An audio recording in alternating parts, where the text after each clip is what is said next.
Hello అండి, నమస్తే.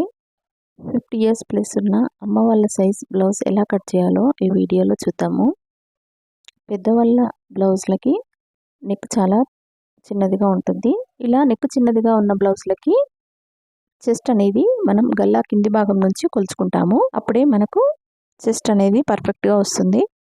ఇక్కడ ముందుగా నేను క్లాత్ని డబుల్ ఫోల్డింగ్ చేసుకొని హెచ్చు తగ్గులు లేకుండా క్లాత్ని ఈక్వల్గా కట్ చేసుకున్నాను. ఆ తర్వాత నడుము వైపు కుట్లకి పావించు మందం ఖర్చుకు వదులుకున్నాను. ఇక్కడ నడుము కొలతను తీసుకోవడానికి సైజ్ బ్లౌజ్ బ్యాక్ పార్ట్ ని డబుల్ ఫోల్డింగ్ చేసి ఇలా నడుము కొలతని మార్కింగ్ చేసుకోవాలి. ఆ తర్వాత డాట్స్ కోసం 1 ఇంచ్ వరకు మార్కింగ్ చేసుకోవాలి. ఆ తర్వాత 1.5 ఇంచ్ కానీ 2 ఇంచెస్ కానీ మార్జిన్ కోసం మార్కింగ్ చేసుకోవాలి. ఇప్పుడు హైట్ తెలుసుకోవడానికి సైజ్ బ్లౌజ్ ని డాట్స్ వద్ద ఫోల్డింగ్ చేసినట్లయితే మనకు హైట్ అనేది తెలుస్తుంది. ఇప్పుడు మొత్తం హైట్ ఎంత ఉందో చూసుకొని ఇంకో వైపు కూడా మార్కింగ్ చేసుకోవాలి. ఇలా మార్కింగ్ చేసుకున్న తర్వాత స్కేల్తో లైన్ డ్రా చేసుకోవాలి. ఖర్చులతో సహా మనం హైట్ తీసుకున్నాం కనుక ఖర్చులని దాంట్లోనే తీసుకోవాలి. పావించు మందం నేను ఇంకొక లైన్ డ్రా చేసుకున్నాను ఖర్చు కోసం. హైట్ని నడుము కొలతని తీసుకున్న తర్వాత చెస్ట్ కొలతని తీసుకోవాలి. ఈ చెస్ట్ కొలతని సైజ్ బ్లౌజ్ నుంచి ఈ విధంగా ఫ్రంట్ పార్ట్ నుంచి అయినా తీసుకోవచ్చు, లేదంటే ఇలా గల్లా కింది భాగంని వీడియోలో చూపించిన విధంగా ఫోల్డ్ చేసినట్లయితే మనకు చెస్ట్ లూజ్ అనేది వస్తుంది. ఇలా చెస్ట్ లూజ్ని మార్కింగ్ చేసుకున్న తర్వాత 1.5 ఇంచ్ మనం మార్జిన్ తీసుకున్నాం కదా, ఆ మార్జిన్ ఇక్కడ మార్కింగ్ చేసుకోవాలి. ఇప్పుడు నడుము కొలతని చెస్ట్ కొలతని కలుపుతూ ఇలా లైన్స్ డ్రా చేసుకోవాలి. ఇప్పుడు షోల్డర్ మార్కింగ్ చేసుకోవాలి. ఈ షోల్డర్ వచ్చేసి నేను 5.5 ఇంచెస్ వరకు తీసుకున్నాను. దాదాపు ఇది 40 సైజ్ బ్లౌజ్ అంతా ఉంది కాబట్టి నేను 5.5 ఇంచెస్ షోల్డర్ అనేది తీసుకున్నాను. దాంట్లో 3 ఇంచెస్ షోల్డర్ మార్కింగ్ చేసుకున్నాను. షోల్డర్ ఖర్చులకు పోను 2.5 వరకు నాకు నెక్ విడ్త్ అనేది వచ్చింది. ఇప్పుడు ఆమ్ రౌండ్ కోసం ఎల్ షేప్ అనేది డ్రా చేసుకోవాలి. ఈ ఎల్ షేప్ కోసం షోల్డర్ కింది వైపు 5.5 ఇంచెస్ వరకు మార్కింగ్ చేసుకోవాలి. ఈ ఆమ్ రౌండ్ డిస్టెన్స్ అనేది కింది వైపు కూడా 5.5 డిస్టెన్స్లో ఉండేలాగా చూసుకోవాలి. ఇప్పుడు ఎల్ షేప్ని డ్రా చేసుకోవాలి. ఎల్ షేప్ కార్నర్ దగ్గర 1.5 ఇంచెస్ వరకు మార్కింగ్ చేసుకొని రౌండ్ షేప్ని డ్రా చేసుకోవాలి. ఇప్పుడు సైజ్ బ్లౌజ్ నుంచి ఆమ్ రౌండ్ని చెక్ చేసుకోవాలి. ఈ ఆమ్ రౌండ్ అనేది మనం డ్రా చేసిన ఆమ్ రౌండ్కి సరిపోతుందో లేదో చూసుకోవాలి. ఈ ఆమ్ రౌండ్ అనేది కరెక్ట్గా వచ్చినట్లయితే మనకు చంకలో ముడతలు రాకుండా ఉంటాయి. ఇప్పుడు సైజ్ బ్లౌజ్ నుంచి నెక్ హైట్ని తీసుకోవాలి. సైజ్ బ్లౌజ్లో నెక్ కింది భాగం ఎంత ఉందో చూసుకున్నట్లయితే మనకు నెక్ హైట్ అనేది తెలుస్తుంది. మనకు వచ్చిన మార్కింగ్కి ఒక పావించు మందం పైకి మార్కింగ్ వేసుకోవాలి. పైన వైపు నెక్ విడ్త్ అనేది 2.5 వరకు తీసుకున్నాం కనుక కింది వైపు 2.5 వరకు తీసుకోవచ్చు. ఇలా కింది వైపు మార్కింగ్ చేసుకున్న తర్వాత రౌండ్ షేప్ని డ్రా చేసుకోవాలి. సైడ్ జాయింట్స్ వైపు కూడా మనం పెట్టిన మార్కింగ్స్ కరెక్ట్ ఉన్నాయో లేదో ఒకసారి చూసుకోవాలి. ఆ తర్వాత నెక్ రౌండ్ని కూడా ఒకసారి కొలుచుకోవాలి.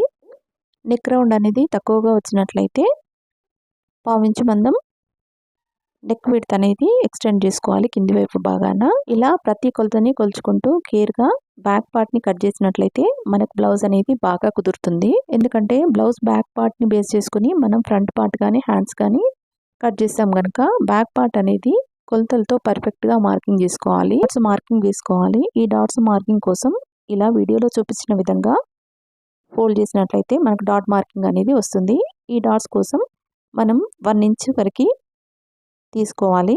హైట్ వచ్చేసి 4.5 ఇంచెస్ వరకు తీసుకున్నాను. ఇప్పుడు బ్యాక్ పార్ట్ని బేస్ చేసుకొని ఫ్రంట్ పార్ట్ని కట్ చేసుకోవాలి. క్లాత్ పైన బ్యాక్ పార్ట్ని ఇలా క్రాస్గా ప్లేస్ చేసుకొని మార్కింగ్ వేసుకోవాలి. బ్యాక్ పార్ట్ని 2 ఇంచెస్ ఫోల్డ్ చేసుకొని ఆ తర్వాత ఫ్రంట్ పార్ట్ కోసం మార్కింగ్ వేసుకుంటున్నాము. ఇక్కడ మార్జిన్ మార్కింగ్ అనేది కంపల్సరిగా చేసుకోవాలి. అప్పుడే మనకు చెస్ట్ మార్కింగ్ ఎక్కడ వరకు ఉంటుందో అనేది ఐడియా ఉంటుంది. ఆ తర్వాత ఎల్ షేప్ కార్నర్ మార్కింగ్ కూడా చేసుకోవాలి. ఎల్ షేప్ దగ్గర 1/2 ఇంచ్ వరకు లో కటింగ్ కోసం మార్కింగ్ చేసుకోవాలి. ఇప్పుడు బ్లౌజ్ యొక్క ఫ్రంట్ పార్ట్ని యూజ్ చేసుకొని మనం నెక్ అనేది డ్రా చేసుకోవాలి. మనకు వచ్చిన నెక్ కొలత కంటే పావించు మందం పైకి మార్కింగ్ చేసుకొని నెక్ షేప్ అనేది డ్రా చేసుకోవాలి. ఈ నెక్ షేప్ అనేది డ్రా చేసుకోవడానికి నెక్ విడ్త్ అనేది 1/2 ఇంచ్ ఎక్స్టెండ్ చేసుకొని రౌండ్ షేప్ డ్రా చేసుకోవాలి. ఫ్రంట్ పార్ట్ నెక్ విడ్త్ ఇలా ఎక్స్టెండ్ చేసుకోవడం వల్ల రౌండ్ షేప్ అనేది పర్ఫెక్ట్గా వస్తుంది. హుక్స్ పట్టి కాజా పట్టి కోసం పావించు మందం మార్జిన్ డ్రా చేసుకోవాలి. ఇప్పుడు హుక్స్ పట్టి కాజా పట్టి వద్ద 2 ఇంచెస్ వరకు మార్కింగ్ వేసుకొని కింది వైపు 2.5 ఇంచెస్ వరకు మార్కింగ్ వేసుకోవాలి. మెయిన్ డాట్ గురించి ఇక్కడ 2 ఇంచెస్ వరకు మార్కింగ్ వేస్తున్నాను. ఎందుకంటే ఇది పెద్ద సైజ్ బ్లౌజ్ కాబట్టి డాట్ విడ్త్ అనేది చిన్నగా తీసుకోవాలి. ఇలా డాట్ మార్కింగ్ వేసుకున్న తర్వాత సైజ్ బ్లౌజ్ నుంచి కూడా ఈ డాట్ హైట్ అనేది కొలుచుకోవాలి. సైజ్ బ్లౌజ్ ఫ్రంట్ పార్ట్ ని హుక్స్ పట్టి వైపు ఇలా ఫోల్డ్ చేసినట్లయితే మనకు మెయిన్ డాట్ హైట్ అనేది తెలుస్తుంది. ఇప్పుడు మనం పెట్టిన మార్కింగ్స్ ప్రకారం ఇలా షేప్ అనేది డ్రా చేసుకోవాలి. ఇప్పుడు సైడ్ జాయింట్స్ వైపు కూడా షేప్ పట్టి ఎంత హైట్లో ఉందో కొలుచుకొని దాని ప్రకారం మార్కింగ్ వేసుకొని కట్ చేసుకోవాలి. ఇప్పుడు డాట్ మార్కింగ్ వేసుకోవాలి. మెయిన్ డాట్ అనేది హుక్స్ పట్టి కాజా పట్టి నుంచి 4 ఇంచెస్ డిస్టెన్స్లో వేసుకోవాలి. ఈ మెయిన్ డాట్ హైట్ వచ్చేసి 2 ఇంచెస్ వరకు తీసుకున్నాను. అదేవిధంగా హుక్స్ పట్టి కాజా పట్టి వైపు డాట్ వచ్చేసి గల్ల వైపు 1/2 ఇంచ్ వదులుకొని మొత్తం విడ్త్లో సగానికి ఫోల్డ్ చేసుకొని మనం డాట్ మార్కింగ్ అనేది చేసుకోవాలి. ఈ డాట్ హైట్ వచ్చేసి 2.5 ఇంచెస్ ఉండేలాగా తీసుకోవాలి. ఆ తర్వాత ఆర్మ్ రౌండ్ వైపు కూడా మార్కింగ్ వేసుకోవాలి. ఆర్మ్ రౌండ్ దగ్గర డాట్ మార్కింగ్ కోసం స్కేల్ని వీడియోలో చూపించిన విధంగా ఇలా మెయిన్ డాట్ వైపు ప్లేస్ చేసుకొని డాట్ మార్కింగ్ చేసుకోవాలి. ఈ డాట్ హైట్ వచ్చేసి 3.5 ఇంచెస్ వరకు తీసుకోవచ్చు. ఈ వీడియో మీకు ఏమాత్రం యూస్ఫుల్ అయినా ప్లీజ్ లైక్ చేయండి, సబ్స్క్రైబ్ చేయండి. కొత్తగా నేర్చుకునే వాళ్ళకి ఈ వీడియోని తప్పకుండా షేర్ చేయండి. ఇప్పుడు మనం కటింగ్ చేసుకున్న ఈ లైనింగ్ పీస్ని మెయిన్ పీస్ పైన పెట్టుకొని యాజ్ టీజ్గా కట్ చేసుకోవాలి.